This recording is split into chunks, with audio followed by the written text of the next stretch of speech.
Alright guys, TacticalRab again today. Hope you're all doing well and enjoying your day so far. Another tournament at the World Championship for Scrappy that did not end exactly as intended. Second place last year, getting slammed to the finals. This year, despite playing relatively well again, Toronto ended up coming third. Not the couple of results that he was wanting, and TJHaLy absolutely taking the opportunity to try and throw the dagger in to some extent. Sure, TJ wasn't even at this year's World Championship, and therefore Scrappy is going to clap back to some great extent. Very much interested to your thoughts on all of this stuff in the comments below. Hit the like button if you enjoy. Subscribe if you're new as always. I would greatly appreciate it. It's Clay, by the way, playing a couple of different games, but yeah, I wonder if Clay is considering a bit of a return to, well, various different things, because he's been talking about it for some time. What's he going to do post, well, I don't know about retirement exactly, but what's his plan for this season, right? Because he wanted to try and go and play at the World Cup. That seems now rather unlikely that it's going to happen. He may get invited to, be on the analyst desk again, because Puckett was doing it for the Warzone side, so I'm guessing Puckett and maybe the others are going to be there in Riyadh for the World Cup and, doing the normal analyst test that they actually do. So maybe Clay comes as well, maybe he gets some sort of, opportunities outside of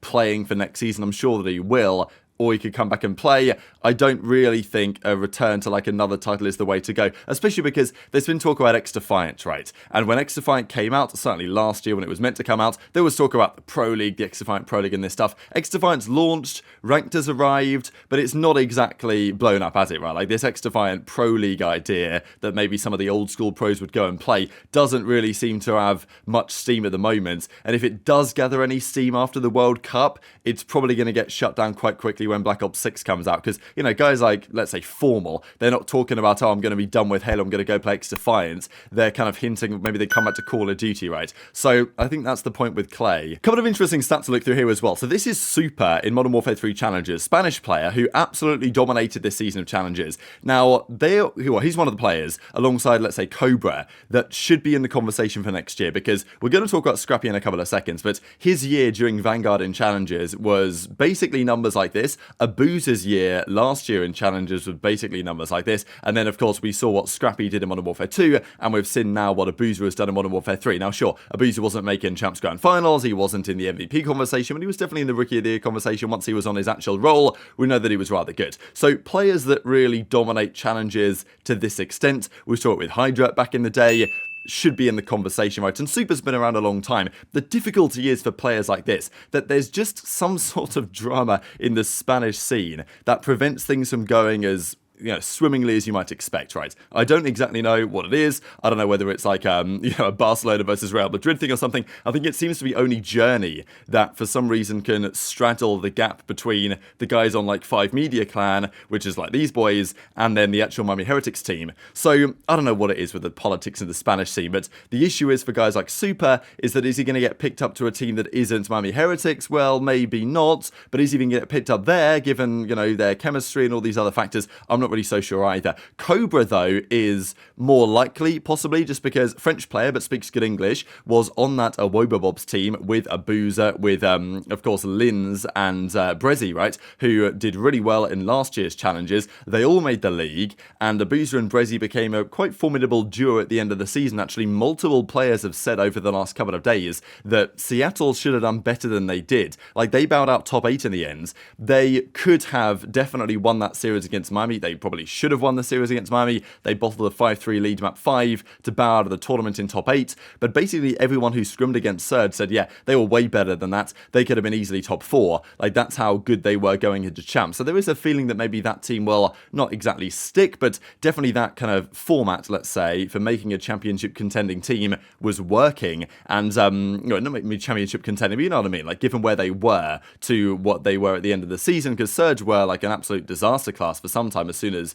towards the end of the iLLeY thing, and then after iLLeY departed, it was awful. But they changed it around, they got rid of Varsities, they made a couple of changes, and Ramaray and the team made the run. So that's what happened with aBeZy and aBeZy, and there's been talk about Cobra as kind of the other player there that also had a really good year in Challenges being an option, right? So Rostermania is getting interesting, but these numbers are impressive. The problem is it's not exactly clear where Super is going to go, if anywhere. This as well is kind of interesting, right? So these are your World Championship winners for the last, basically the last decade and a bit. Now we've actually had World Championships in terms of map win percentage. So bracket play only. So worth noting, bracket play only, and also it depends to some degree on what title we're playing in terms of how many maps you actually play on the run to the World Championship. Because let's say 2017 OpTic, for example, the first rounds of, I think it was the first round of winners, they played, it might have been Mindfreak Black, or it might have been like Black Forest Games or something like this, because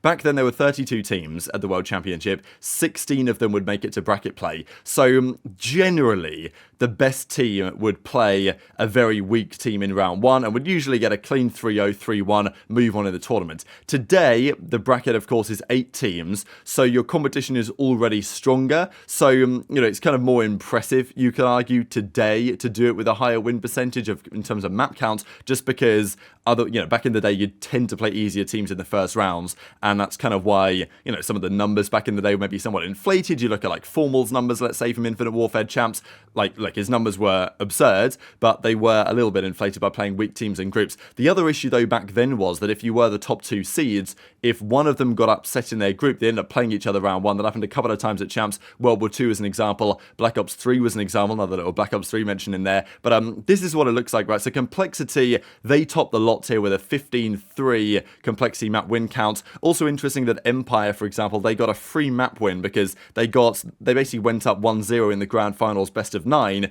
because they won the previous winners finals. They then did away with that, right? Nowadays it's a straight up best of 9. Back then it was a best of 9 with a 1-0 advantage. But yeah, so if you look at the last few years, Subliners were 14-7. Thieves and OpTic are actually tied here. So both of those is Kenny's rings. So both times that Kenny's won Champs, he's gone 14 in 5 map count in the bracket, and you know, rather similar, to be honest. Even Evil Geniuses, despite the fact that they were considered to be like the flukiest win or whatever, they were 17-6 for a 74% win rate. So it's kind of what you might expect in terms of map count here, but you know, a lot of these are really emphatic actually. I think that's the point that I'm noting, is that most of these World Championship winning runs were really quite dominant, to be honest. Like, there was one team at these tournaments that was quite clearly better than the rest on many occasions, and well, that's exactly what we see here based on the numbers themselves. Just quickly as well, Dante Sib with a few points really on exactly what happened at the World Championship. Now, he's replied to this guy Jar Jar's, but you know, he doesn't need to reply to these random guys on Twitter, but he's going to do so anyway. He says, was the only one on that stage without a ring. Motivating, if anything, he says, because, you know, going into it, of course, Dashy didn't have a ring, Pred didn't have a ring, but then they won one afterwards, and obviously his teammates won the championship rings last year. So Sib walked off that stage as the only player without a World Championship ring, and to be fair, Sib is rather quickly climbing the ranks of the best players in the league not to have a World Championship winning ring. He's only been around a couple of years, of course, so has Pred, but now Pred's won his. So I think Sib will get there at some point. I mean, we're now talking about guys like, I mean, really it is Scrappy and Sib in terms of talent in the league that has not yet won their World Championship. CleanX as well. Insight guys like this are in the conversation as well. Even maybe TJHaLy in terms of his overall career isn't too far away, as we'll discuss in a second. But, you know, so he goes back and forth with Jar Jar Binks' burner account. And, you know, pretty funny reply here, actually, because usually these guys, after they get called out by the pro, they'll be like, oh, like, I'm sorry, bro, like, I really supported you and all the best and all this. But he's like, no, next year you won't get that ring either. Still blessed, ring or not, love every moment of competing. I love, you know, whatever I do, regardless of what I accomplish at the end of the day. This, though, was the Scrappy versus, well, TJ thing that we'll get into in a second. So Dashy, of course, gets the stream on. Scrap and TJ getting into it. And, you know, Dashy's like, oh, pathetic session, boys. I'll run them. Everyone's sharp locked and we're going to do this again. So, yeah, Scrappy says, stream until we beat Chain together. Down says TJ. And obviously, we've got a back and forth here between ProLoop, between Fellow, and between Scrap as well. So, you know, look, obviously these are all boys at the end of the day, but the comments still were rather entertaining here. Certainly between Scrap and TJ. TJ saying that, oh, Scrap's got no ice. Mentality kitten, basically. And, look, do you think that's true on some level? I don't really think that it is, but, you know, I don't think it's Scrappy's fault why Toronto seems to collapse in these moments. But, and obviously, TJ can't really talk that much because he wasn't even at the World Championship. Oh my god, dude. You are fucking horrible. Fucking idiot. Scrap is a mental midget. Nice, man. He's a fucking fat midget. Fucking arteries filled up with grease. Fat mess looking at 8 menus before he even goes out. Every day. I bet you it's most fucking Google search history is local food around me. He says Yelp. He says Yelp. 3, 2, 1, go. It's in the JT strat. No. Yelp's his favorite app. He's the one that's on it. 3, 2, 1, go. He's the one that leaves the fucking Yeah. 3, 2, 1, go. Reach. So do you guys think Scrappy is like a breaker when it comes to these crucial moments? Because we have talked about it with Toronto before. When they get to a grand finals, things all of a sudden aren't quite looking so good. And they are, you know, they do have the tendency, Toronto, to get slammed out of these tournaments. Didn't really happen this time to such an extent. They lost to the Subliners in a close series, but they were definitely not the best team of the tournament. They weren't the second best team. Like the matches that they lost, of course, they lost to Thieves in the first round, made a bit of a loser's run, knocked out FaZe though very impressively. And I think that's the reason why, you know, I don't think this applies to Scrappy. If anything, of the two of those guys, Scrap and Drazah, it applies more to Drazah, right? Like, you know, you argue whether it's all bark, no bite, whatever you want to say. But I think on Drazah's side, there is a point that, well, you know, talks a lot of trash and all this type of stuff when it came to playing Scrappy this time, didn't have his best series. I think for Scrappy, I did wonder after last year's World Championship whether he would back down on some level, right? I know there was talk about it after he lost last year's champs, got slammed by the Bulldog in the finals, that maybe he would stop talking trash or, you know, his demeanor would change to some degree. That's not happened, right? Scrap's the same guy that he was back then,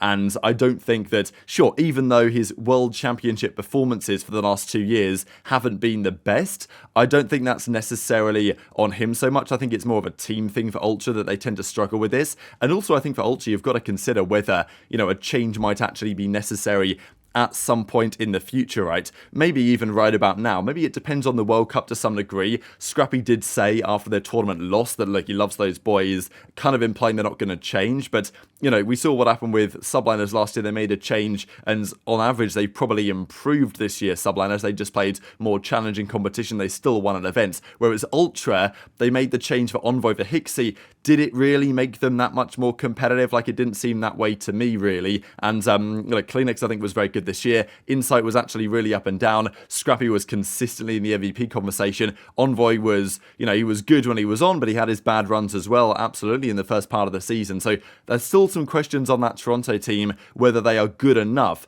to get back to where they were, even, let's say, Major 1 this year when they absolutely dominated it. Kenny, of course, wins champs at the end of the season. Talking about the Vanguard ring as well, how, you know, they made an easy run there, to be fair, to the championship victory. Well, okay, far from easy, but you know what I mean? It was very impressive at the end of the day. Just one final comment here I thought was interesting from Brian Stats, because you remember when Champs started, there was talk around the timeline about the fact that, oh, you know, it hasn't really been hyped up, it's not, you know, going to be as interesting this year as it was before, whatever the case was. And, you know, what do we think about that? Because, as Brian says, a majority of the community weren't excited for Champs, and then the tournament happened, it was one of the most entertaining events ever, which is true. So, you know, what's going on there exactly, right? Because was it the most, like, viewed ever? Possibly not, maybe because we didn't have the Twitch stuff. I think if it was on Twitch as well as YouTube, then it would have probably been, like, one of the biggest, if not the biggest COD events viewed ever. So I think maybe it does show that even if the CDL doesn't do the best job promoting and hyping up the events, the COD community is still going to come through when the event is absolutely mega, as most certainly it was. But very much intrigued to your thoughts